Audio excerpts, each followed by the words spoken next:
capítulo 19 de Apocalipse. Nós vamos estudar a partir do versículo 1. Eu vou ler aqui os primeiros versículos. A palavra de Deus diz assim: Depois destas coisas, ouvi no céu uma como grande voz de numerosa multidão, dizendo: Aleluia! A salvação e a glória e o poder são do nosso Deus, porquanto verdadeiros e justos são os seus juízos, pois julgou a grande meretriz, que corrompia a terra com a sua prostituição, e das mãos dela vingou o sangue dos seus servos. Então, meus irmãos, a gente estudou no capítulo 18 a respeito da grande Babilônia, ou grande meretriz, e foi visto que ela se ergueu, foi levantada, apareceu no livro aqui como um dos aliados do dragão, como uma das aliadas do dragão. E nós vimos aqui nos últimos versículos a sua derrota, de como Deus a destruiu, como Deus a levou a estar em ruínas. Isso ainda vai acontecer na volta de Cristo. Nós ainda estamos tendo que conviver com essa grande meretriz, com essa grande Babilônia, que tem seduzido as pessoas, levado as pessoas à idolatria, à prostituição, à imoralidade, a praticarem tudo aquilo que é abominável aos olhos de Deus. Mas nós já vimos aqui que o seu juízo está decretado. E aí o versículo 19, ele é uma continuação. João ele começa dizendo assim: depois destas coisas, ou seja, depois de ter visto essa visão da queda, da ruína da grande Babilônia, que foi que ele viu aqui agora? Ele diz que ouvi no céu uma como grande voz de numerosa multidão. Então ele ouviu a voz de uma grande multidão como que uma só voz. E que numerosa multidão seria essa? Pelo que nós vemos no contexto, tanto são todos os seres celestiais, os anjos, como também o povo de Deus redimido, os salvos em Cristo Jesus, a sua igreja. Porque nós vemos aqui que se trata de uma visão a respeito do momento da volta de Jesus. Nós vamos ver aqui no decorrer dos versículos que ele vai retratar o momento em que vai se realizar a chamada bodas do Cordeiro, que é o casamento de Cristo com a sua igreja, que a igreja é a noiva de Jesus. E vai ser retratado aqui que chegou esse momento. E esse momento acontece exatamente quando Jesus volta. Jesus volta, ele destrói os seus inimigos, e um desses inimigos era essa grande meretriz, grande Babilônia. E aí, no momento em que ele destrói os seus inimigos, não somente a grande meretriz, mas também o falso profeta, o anticristo, o próprio dragão, todos aqueles que são aliados desses seres contra Cristo são destruídos também na sua volta.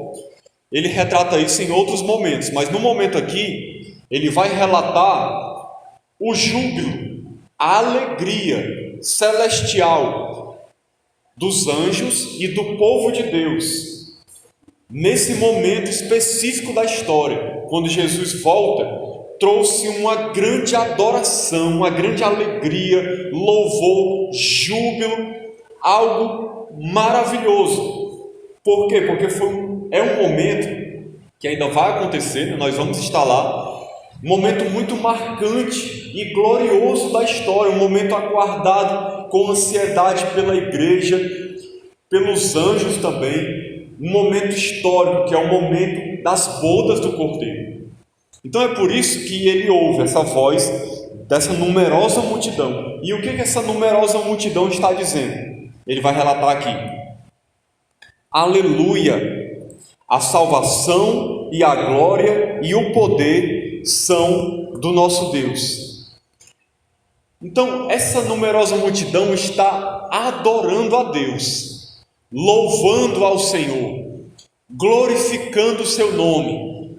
É isso que eles estão fazendo, é um momento de intenso louvor e adoração no céu, ali na presença de Deus, por causa do que o Senhor tem feito, do que está acontecendo aqui, do que vai acontecer na história.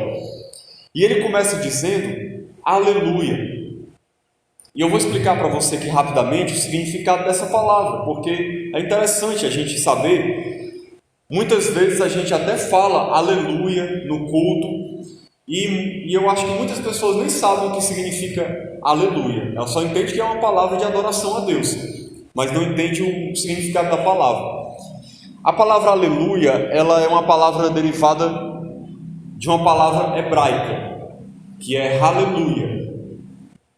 Aleluia é louvor, louvar. Iá é uma abreviação do nome de Deus, Yahvé. Então, aleluia é louvai a Yahvé, ou louvai ao Senhor, louvai a Deus. Só a título de curiosidade, para você entender, o nome Yahvé, ele foi revelado pelo próprio Deus. Só que Deus, quando ele revelou, no hebraico é o chamado tetragrama, YHWH. É o nome de Deus, revelado lá desde a antiguidade, desde a época de Moisés. Só que uma curiosidade a respeito do nome de Deus, né? O povo de Israel não falava o nome de Deus. Então, com o tempo, eles esqueceram quais eram as vogais que colocavam junto com as consoantes para poder pronunciar o nome de Deus. Porque no hebraico não existiam vogais, só existiam consoantes. As vogais a pessoa acrescentava quando falava. E aí eles esqueceram quais eram as vogais. Pegou-se as vogais do nome Adonai, que é Senhor, e colocou no tetragrama YHWH. Foi de onde formou-se o nome Yahvé, que transliterando no português as pessoas falam Jeová, mas no hebraico mesmo é Yahvé. E Iá é uma abreviatura do nome de Deus. Por isso é louvai ao Senhor, louvai a Iá. Isso é que significa aleluia. É uma ordem de louvai ao Senhor, uma ordem de adoração. E eles estão dizendo aqui também, salvação e a glória e o poder são do nosso Deus. Aqui são os motivos por que eles estão louvando ao Senhor. Porque a salvação pertence ao Senhor. Ele é aquele que traz a salvação, Ele é aquele que salva, Ele é o Salvador, é aquele que redime o seu povo, tira o seu povo da morte, nos dá nova vida, nos leva a viver na presença dEle. Ele é o Salvador. Toda a glória é dada a Ele. Ele é digno de toda a glória, Ele é digno de toda adoração. E todo o poder também é do Senhor.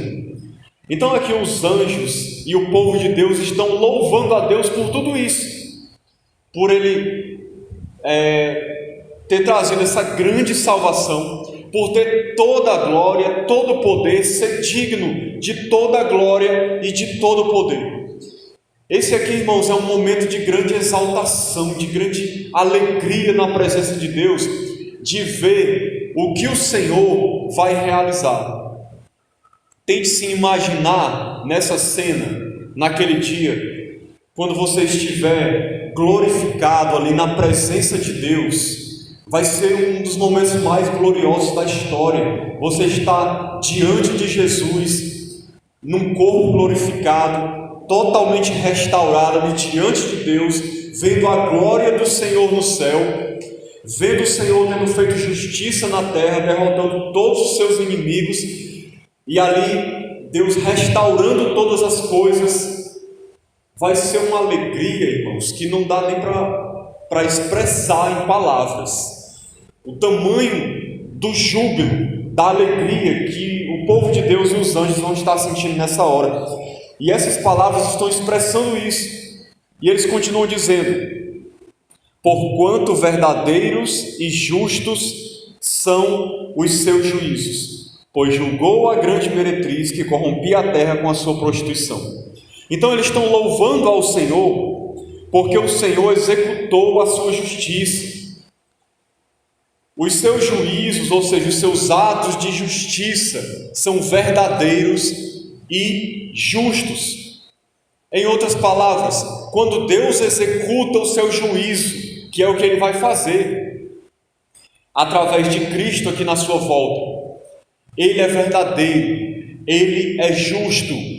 Ninguém vai poder dizer que o Senhor é injusto, que Ele está fazendo algo errado. Não, os seus juízos são verdadeiros e justos. Ele julga com justiça. O momento da volta de Cristo é um momento de alegria e regozijo para o seu povo, mas é também um momento de juízo, de condenação, um momento terrível para os inimigos de Deus e para aqueles que não creram no nome de Jesus, que o desprezaram e ficaram do lado do anticristo.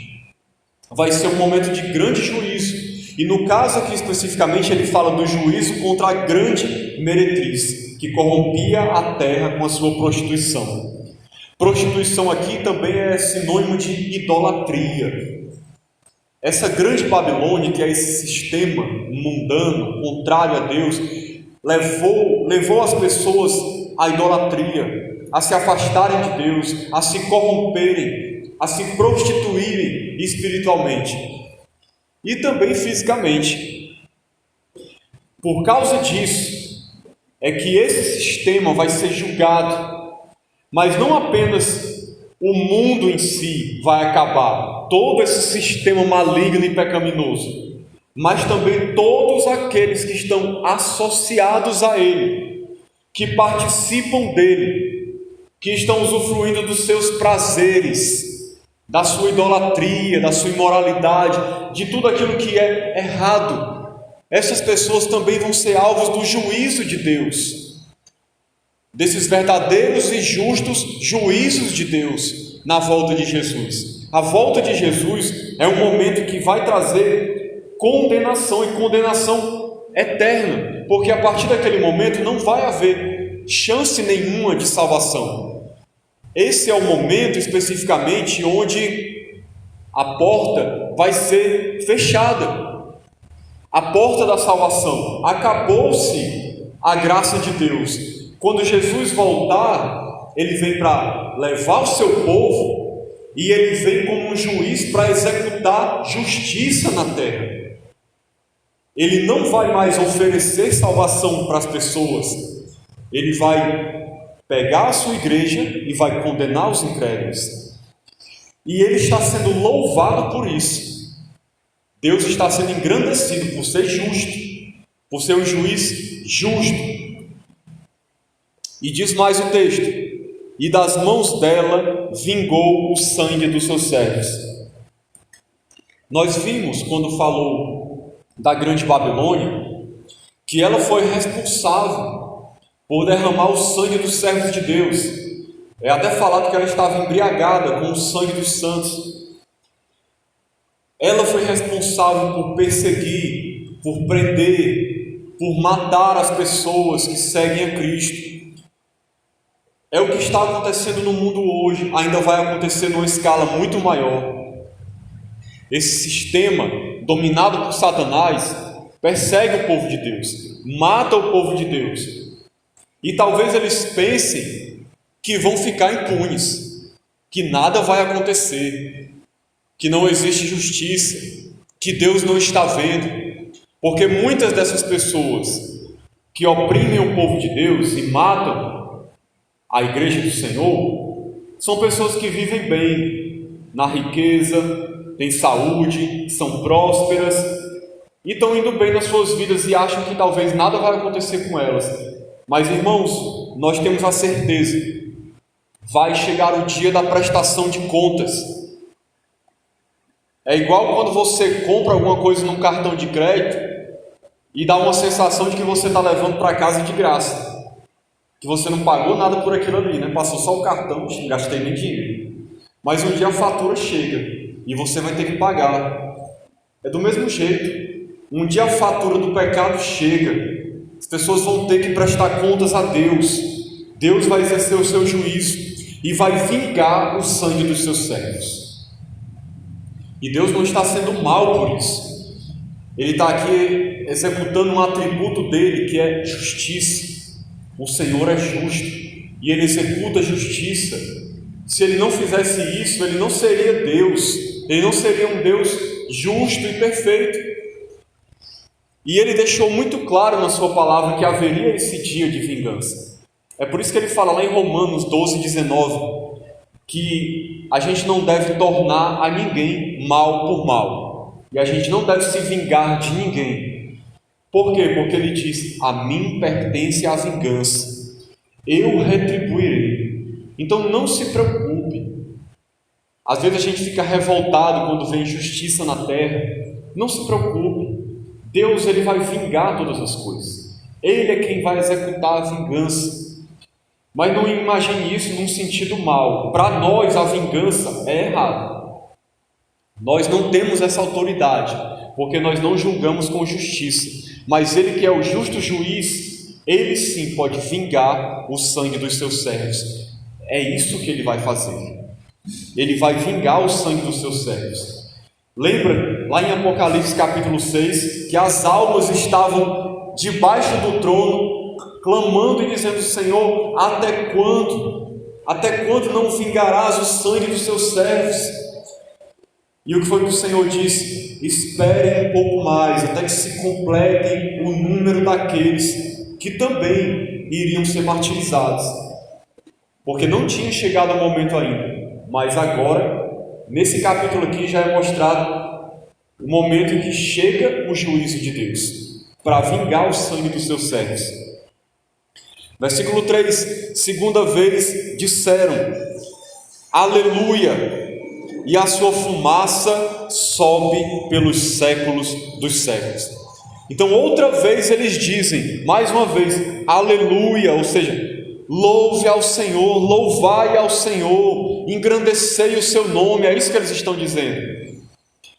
E ele diz: por quê? E a sua fumaça sobe pelos séculos dos séculos, ou seja, a condenação do mundo sem Cristo, sem Deus, é eterna. É isso que quer dizer esse texto. Quando diz que a sua fumaça sobe pelos séculos dos séculos, é porque é algo que vai durar por toda a eternidade. O inferno, ele é eterno, a condenação é eterna. Tem gente por aí ensinando que não existe inferno, ou que se existir é algo passageiro, mas o que a Bíblia mostra não é isso. A Bíblia mostra algo que vai demorar pelos séculos dos séculos, ou seja, é sem fim. Quando fala de fumaça pelos séculos dos séculos, está falando de uma destruição, uma condenação, um castigo que dura eternamente. E por quê? Por causa dos seus atos maus, de injustiça e de pecado, dessa grande meretriz, juntamente com todos aqueles que fazem parte desse sistema. E o texto continua dizendo: os 24 anciãos e os 4 seres viventes prostraram-se e adoraram a Deus, que se acha sentado no trono, dizendo: amém, aleluia. Nós já estudamos sobre esses 24 anciãos, né, sobre esses 4 seres viventes. Só relembrando, os 24 anciãos, eles são anjos e eles representam a totalidade do povo de Deus. 12 representando provavelmente os patriarcas, os filhos de Israel lá do Antigo Testamento, as 12 tribos, 12 apóstolos representando o povo de Deus da Nova Aliança. Então são 24 anciãos, no caso aqui são anjos, representando o povo de Deus de todas as épocas. E eles não são o povo de Deus, aqui são anjos, são seres celestiais que estão na presença de Deus, mas aqui nessa visão eles fazem essa representação do povo de Deus. Assim como os 4 seres viventes, nós já estudamos, representam a criação, que também adora a Deus, engrandece o nome do Senhor. Então estes seres estão prostrados, se prostram e adoram a Deus que se acha sentado no trono. Mais uma vez a visão do trono. Lembra lá de Apocalipse 5, que a gente, não, Apocalipse 4 e 5, que a gente vê Deus assentado no trono, e aí tem os 24 anciãos, os 4 seres viventes adorando a Deus. Depois a gente vê o Cordeiro em pé do lado do trono. É uma visão do trono de Deus novamente. Só que agora aqui, no momento da volta de Jesus, quando a igreja já está lá, glorificada no céu, juntamente com os anjos, adorando a Deus. Irmãos, uma observação: toda a cena aqui é linda e maravilhosa e inspiradora, e serve de exemplo para nós que somos o povo de Deus. Uma cena de adoração, uma cena de grande adoração e louvor. E por que eu falo isso? Porque, irmãos, essa deve ser a nossa vida, a característica do povo de Deus, ser um povo que adora ao Senhor, que tem prazer em adorar ao Senhor, em engrandecer o seu nome, em exaltá-lo, em louvá-lo, em glorificá-lo. Por quê? Porque nós somos chamados para isso, para adorar a Deus. É isso que a gente vai fazer no céu, mais do que qualquer outra coisa que a gente vai fazer. Então, se alguém não adora aqui, é algo estranho, porque no céu é o que a gente vai fazer: adorar o Senhor, é glorificar o seu nome, é exaltá-lo. Então já comece hoje, em todas as oportunidades que você tiver, na sua casa, no seu devocional. Não tenha vergonha de entrar na presença do Senhor com louvores, com adoração, engrandecendo o seu nome. Na igreja, não se envergonhe de adorar o Senhor, de glorificá-lo, de exaltá-lo. Isso é maravilhoso, é um privilégio que o Senhor nos dá, e Ele nos chamou para isso. Que a gente possa se unir nessa cena de adoração na nossa vida cristã. E aí o versículo 5 diz o seguinte: saiu uma voz do trono exclamando: dai louvores ao nosso Deus,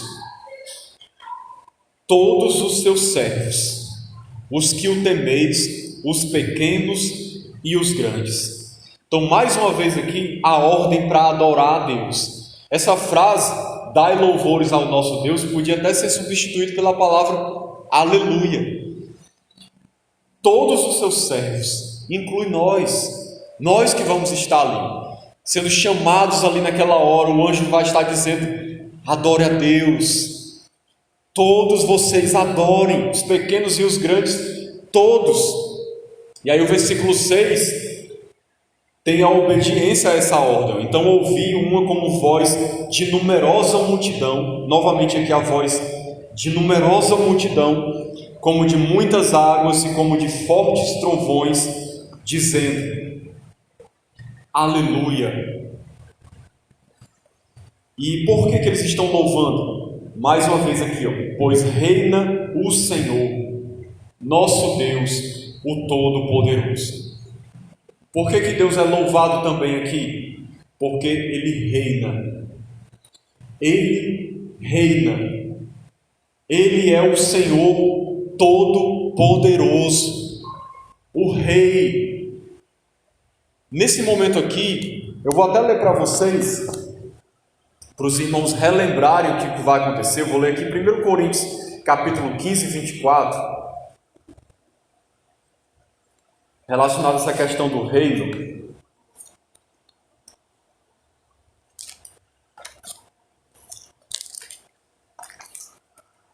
Olha o que a palavra de Deus diz: e então virá o fim, quando Ele entregar, aqui é Jesus, o Ele é Jesus, quando Ele entregar o reino ao Deus e Pai. Então esse momento da volta de Jesus, Ele está entregando o reino ao Deus e Pai. Porque Jesus, Ele é o rei nesse momento, Ele está exercendo o reinado, no sentido de ofício que Ele exerce nesse momento, que o Pai concedeu a Ele, toda a autoridade nos céus e na terra. Então nós estamos vivendo no reino de Deus, Jesus como rei, governante de toda a terra. No momento que ele volta, o que a Bíblia diz? Ele entrega o reino ao Deus e Pai. E ele vai continuar reinando junto com o Pai. E diz aqui: quando houver destruído todo principado, bem como toda potestade e poder. Nesse momento que ele entrega o reino a Deus, é como se ele estivesse dizendo: Pai, eu cumpri minha missão, salvei o povo, salvei a igreja, e agora eu entrego a Ti todo o reino. Eu agora já cumpri o que foi designado a mim. Está aqui o povo que eu salvei, os inimigos eu destruí. E aí diz o 25: porque convém que ele reine até que haja posto todos os inimigos debaixo dos pés. O último inimigo a ser destruído é a morte. E aí nesse momento, quando acontece isso, na volta de Jesus, Deus é louvado. Por quê? Porque Ele reina. Ele é o Rei. O Senhor é o Rei. E Deus, tanto Pai, Filho como Espírito Santo, Ele reina na sua plenitude, as três pessoas. E Ele é digno de louvor por causa disso. Ele é digno de toda adoração, porque Ele é o Deus Todo-Poderoso. O livro de Apocalipse, irmãos, ele sempre traz a lembrança da igreja essas coisas, para a igreja não esquecer. Eu sempre gosto de enfatizar isso, para a gente não esquecer quem é que reina, quem é que manda, quem é que está no governo, quem é o soberano, quem é que está no controle da história. Porque é mostrado aqui o anticristo, o dragão, a grande meretriz, o falso profeta, a perseguição ao povo de Deus. E quando nós estivermos vivendo essas coisas, nós vamos ser muito tentados a se guiar pelo que a gente vai estar olhando, com os olhos físicos, a situação do momento. Vai ter muita gente que parecia até ser cristão, que vai apostatar nessa hora.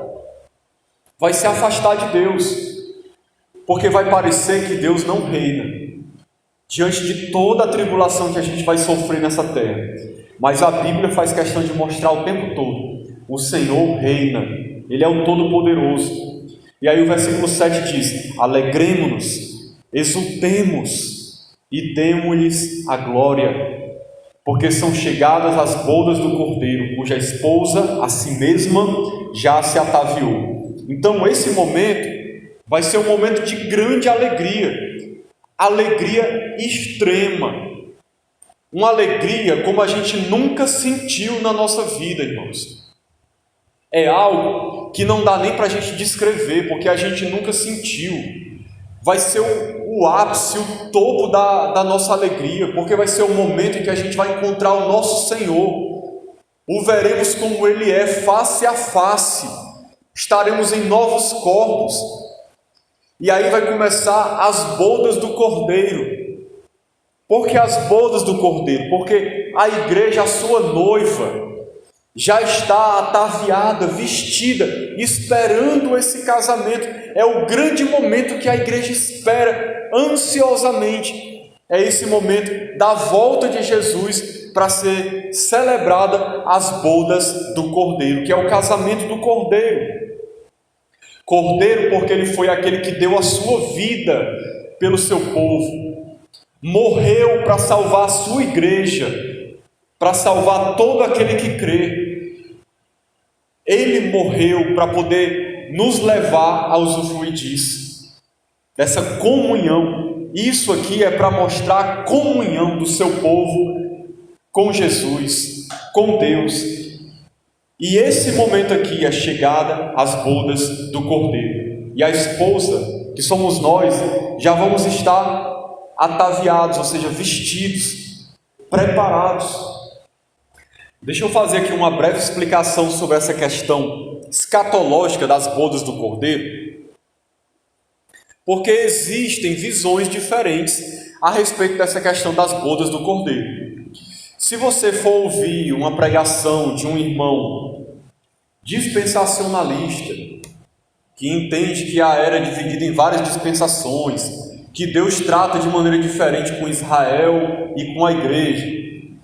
E esses irmãos são pré-tribulacionistas, eles acreditam que a igreja vai ser arrebatada antes da grande tribulação. E entenda o seguinte, esse momento que está sendo descrito aqui, claramente, a gente vê que é o momento da derrota dos inimigos de Deus. Aqui está sendo citado claramente a destruição da grande meretriz. Então esse momento aqui é o final da história, é o final da grande tribulação, é o momento em que Jesus vem para derrotar os seus inimigos. O texto deixa isso bem claro.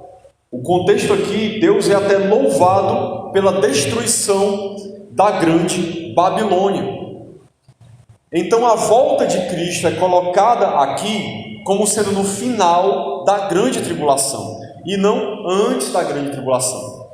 Porque tem muitos irmãos pré-tribulacionistas que eles acreditam que a igreja vai ser arrebatada antes e que durante a grande tribulação já vai estar acontecendo as bodas do Cordeiro no céu com Jesus. É assim que eles pensam. Por isso que eu estou dando essa explicação, porque você pode se deparar com alguém que vai falar diferente. Eles creem que enquanto está acontecendo a grande tribulação aqui na terra, eles creem que a igreja estará no céu. Tem até uma música de uma cantora famosa que diz, né? No Apocalipse, a igreja estará no céu, porque Deus não deixa perecer aquele que é fiel. Tem até um louvor que diz assim, porque é assim que eles creem, que a igreja vai estar no céu, nas bodas do Cordeiro, e aqui vai estar os que ficaram sofrendo na grande tribulação. Quem seriam os que ficaram? Aqueles crentes frios, apáticos, que não têm muito temor a Deus, e aí que na hora do arrebatamento não vai subir, na opinião deles. E aí vão ficar aqui para sofrer na grande tribulação e pagar com a sua própria vida se quiser obter a salvação.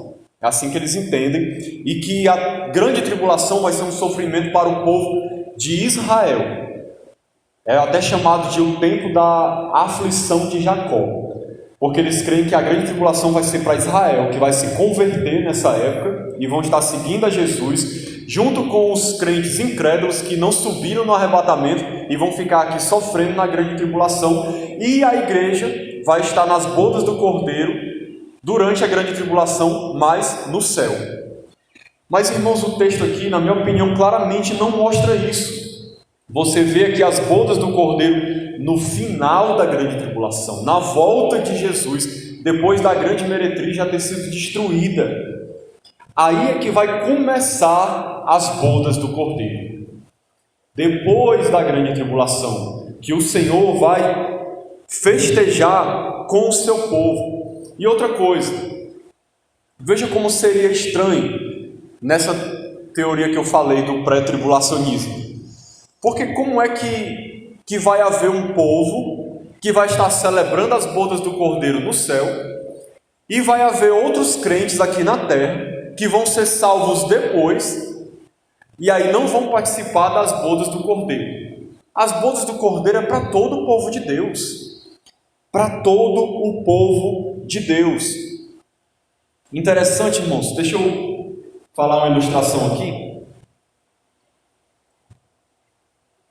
para você entender. O casamento judeu é bem parecido com o que acontece, com o que é descrito aqui.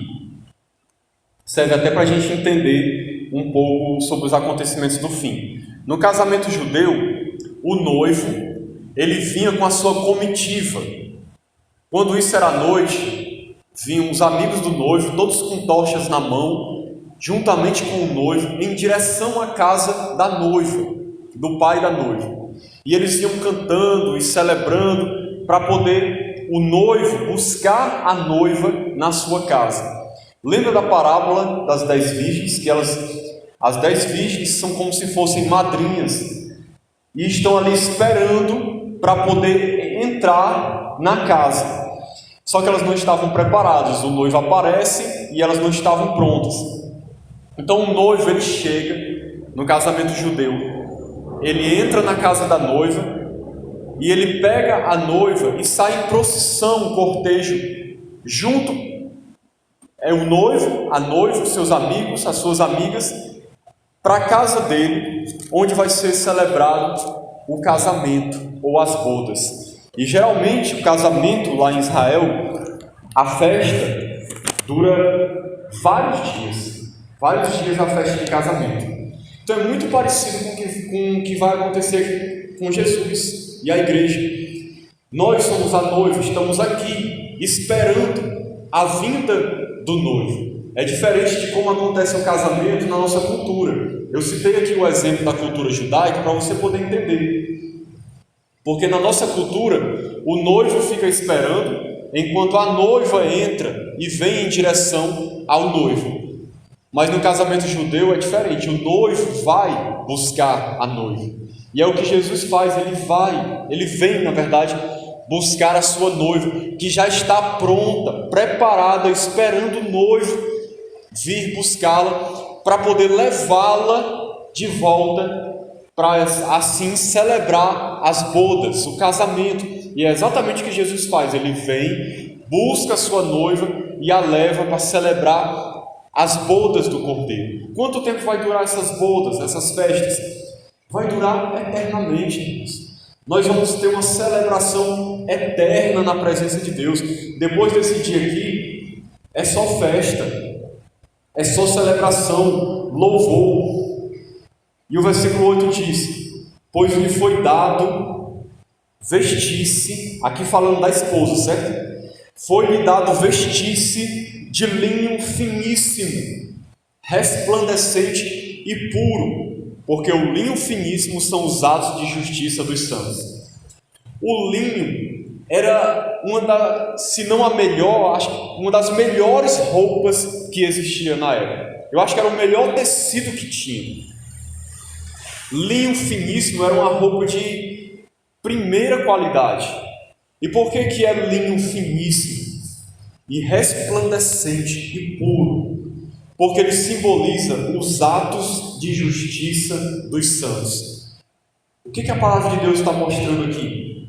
Que a noiva que vem ser buscada pelo noivo é pura, é santa. Ela foi purificada pelo sangue de Cristo, foi santificada, lavada pelo sangue do Senhor. Então a igreja, não que ela seja perfeita, mas a igreja do Senhor é uma igreja pura, santa, que anda em obediência ao Senhor, que veste trajes de justiça, pessoas que andam em santidade. É a característica do povo de Deus. Eu sei que hoje em dia é muito comum ter pessoas dizendo que são cristãos e você não vê mudança de vida. Vivem no pecado, fazem um monte de coisa errada, não tem temor nenhum a Deus e dizem que são igreja. Mas isso é uma contradição. Isso é uma contradição. É igual você ter uma mangueira na sua casa e dizer que ela está produzindo goiaba. Não faz sentido. É a mesma coisa de você dizer que alguém é da igreja e vive na prostituição, vive na mentira, vive na idolatria, na avareza, não obedece a Deus, não tem temor ao Senhor, não o ama, não tem devoção a Ele. É uma contradição. Porque a noiva, ela veste linho finíssimo, são seus atos de justiça. Isso quer dizer o quê? Que as obras dela são obras justas, santas. Por quê? Por causa da santificação que o Senhor produziu no seu coração. Assim é a característica da igreja, do povo de Deus, da noiva que o Senhor vem buscar. Então me falou o anjo: escreve, bem-aventurados aqueles que são chamados à ceia das bodas do Cordeiro. Interessante que o anjo disse para João, note só o detalhe: João escreve. Porque foi exatamente o que João fez. Foi uma ordem vinda de Deus para escrever. Precisava ter sido escrita essa palavra para deixar para nós. Bem-aventurados, ou seja, felizes. são aqueles que são chamados à ceia das bodas do Cordeiro. E quem são esses que são chamados à ceia das bodas do Cordeiro? É a própria igreja. Tem gente que às vezes quer fazer uma diferenciação no texto, quer dar uma complicada e dizer que nas bodas do Cordeiro vão existir os convidados, que não são a noiva, e a noiva. Na verdade, quem vai participar, os convidados, são a própria noiva, que é chamada para participar das bodas do Cordeiro. É com ela que é celebrado o casamento, e nós é que somos convidados. Jesus até conta parábolas sobre isso, sobre um rei que mandou convidar as pessoas para a ceia, e as pessoas rejeitaram, porque nós somos chamados a participar desse casamento, mas nós somos a própria noiva do Senhor. E isso é uma bem-aventurança enorme, um privilégio, uma felicidade. Ele diz assim, e acrescentou, são estas as verdadeiras palavras de Deus. Ou seja, isso que Deus está falando é a sua palavra e é verdade, para que a gente possa acreditar nisso. E sobre essa questão da noiva e dos convidados, eu vou ler aqui rapidamente para vocês o comentário dessa Bíblia que eu tenho comigo aqui. É a Bíblia de Estudo de John MacArthur, não sei se alguém tem. Essa Bíblia é muito boa, eu gosto muito dela, mas ele é pré-tribulacionista e ele é dispensacionalista e pré-milenista também, ele crê no milênio literal, né? Olha só como é que ele fala aqui dessa questão do casamento, falando dos convidados, dos que são chamados. Não se trata da noiva, a igreja, mas dos convidados. Geralmente os irmãos dispensacionalistas, eles gostam de fazer essa separação. Eu vou ler aqui só para você ver a visão. A noiva não é convidada, ela convida. Estes são os salvos antes do Pentecostes. Todos os crentes fiéis salvos pela graça mediante a fé até o nascimento de Jesus. Até o nascimento da igreja. Então eles costumam fazer essa diferenciação de que nas bodas do Cordeiro vai ter a noiva, que é quem vai, que é a igreja, é a noiva, e os crentes do Antigo Testamento, de Pentecostes e da Antiga Aliança, eles acham que não é chamada de noiva, são os convidados, vão estar participando, mas são os convidados, mas o casamento é com a noiva. Se você estudar escatologia, você vai ver que os irmãos pré-tribulacionistas, eles gostam muito de fazer essas complicações. É um monte de divisões, divide o povo de Deus em dois, divide em vários juízos, várias ressurreições, várias voltas de Jesus. Tudo é um monte de coisa, tudo mais complicado. E na minha opinião, não muito fundamentado na Bíblia. Eu estou lendo aqui só para você ver por curiosidade. Embora eles não sejam a noiva, são glorificados e reinam com Cristo no reino milenar. Que ele acredita que vai ser um reino literal na terra, que vai começar, que essas bodas do Cordeiro, ele acredita que vai ser durante o milênio aqui na terra. Tem gente que acredita isso também. Tem gente que acredita que vai ser durante a grande tribulação, e tem gente que acredita que vai ser durante o milênio na terra, e não no céu, quando Jesus volta e leva a sua igreja para o céu. Mas olha, nós vemos aqui, todo o texto mostra que é uma cena que acontece no céu. No céu, os anjos estão no céu, adorando a Deus, junto com numerosa multidão, com os servos de Deus. E ele diz o seguinte, é na realidade uma imagem diferente. Os convidados também incluirão os santos da tribulação e os crentes vivos em corpos terrenos no reino. A igreja é a noiva, pura e fiel. Então, ele acredita que as bodas do Cordeiro vai ser no milênio, aqui na terra, e que os crentes que vão estar durante esse milênio e que não subiram com Cristo quando Jesus volta, não vão participar dessas bodas. É só para você ver, irmãos, como existe várias visões escatológicas diferentes. E como eu estou mostrando aqui, que eu falei para vocês, é claramente mostrado aqui essas bodas do Cordeiro acontecendo no céu, quando Jesus volta. Continuando para a gente finalizar o texto, versículo 10. Prostrei-me ante os seus pés para adorá-lo. Aqui João cometeu um erro. Interessante que ele registra o erro dele. Ele prostrou-se diante do anjo para adorar o anjo. Quando a gente lê esse texto, fica até meio assim chocado. Como é que pode João, o apóstolo, cometer um erro desse? Irmãos, eu acredito que João estava tão maravilhado com a cena tão gloriosa, algo tão grandioso e majestoso, que eu acho que ele ficou assim, meio mentalmente, as suas ideias não estavam funcionando muito bem, e que ele achou que devia se prostrar diante do anjo para adorá-lo. E é interessante, olha o que o anjo diz para ele, que interessante. Ele, porém, me disse: vê, não faça isso. Sou conservo teu, ou seja, eu sou o servo de Deus, assim como você. É isso que ele está dizendo. E dos teus irmãos que mantêm o testemunho de Jesus. Então eu sou o servo de Deus, assim como você e os seus irmãos. Adora a Deus, é o que o anjo fala. Então esse texto deixa muito claro a questão da condenação de Deus contra a idolatria. O único que é digno de ser adorado é Deus. É Deus. Ninguém pode se prostrar ou reverenciar um anjo ou uma pessoa. Não importa o quão boa foi essa pessoa. Já viveu, já morreu, foi para o céu. Foi uma pessoa maravilhosa, mas não é digna de adoração. Não é digna de ninguém se prostrar diante de uma imagem dela, de reverenciá-la, de buscá-la, e muito menos um anjo.